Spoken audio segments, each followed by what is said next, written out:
Meeting Pete, Part 2. For the next week I trained, did mental and emotional 2-a-days, and became this abundance Olympian.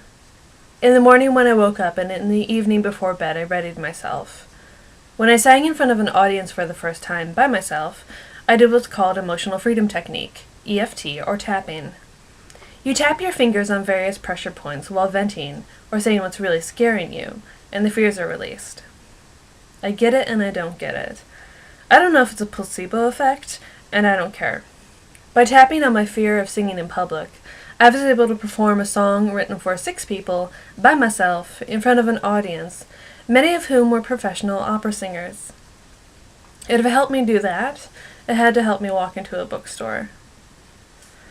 I worked up several one-liners, things I could say as he signed my book to prove I was funny, then get out of there. I got out my comedy writing books and looked at joke structure, how to roast someone, and how to really tailor your material towards a subject. I developed a small arsenal, some really funny and some more heartfelt and going for sincerity.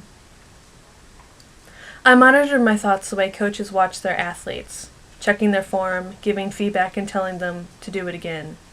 Yes, I even visualized the event and pictured myself victorious. I know what I have a tendency to do.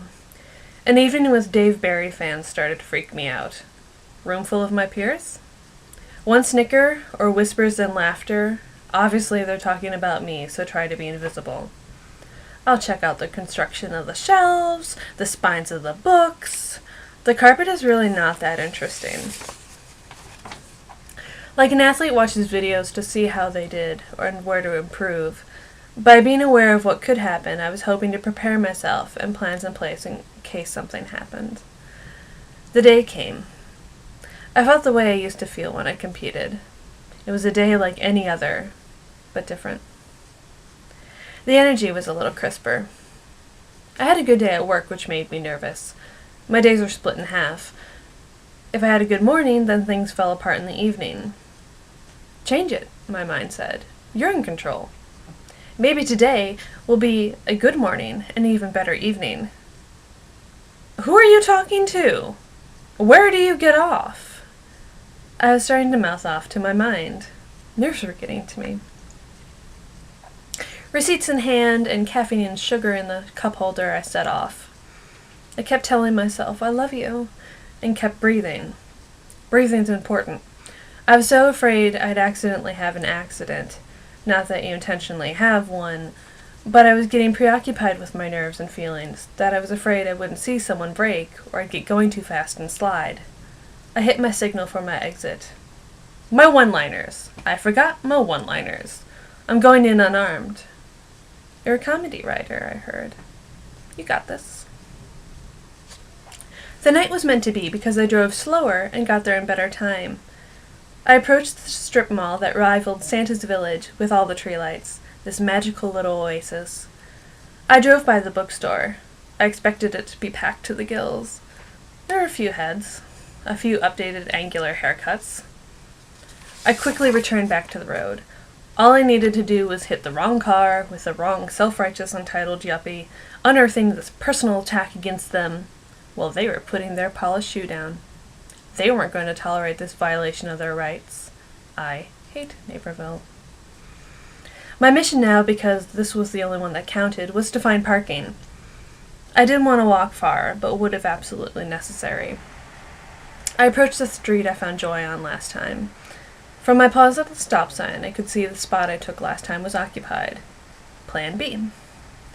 The next 2 parking lots were packed and not moving. Plan C. The third parking lot said free parking, but nothing's free. Still, I started my parking lot stalking. I led a parade of Chevrolets.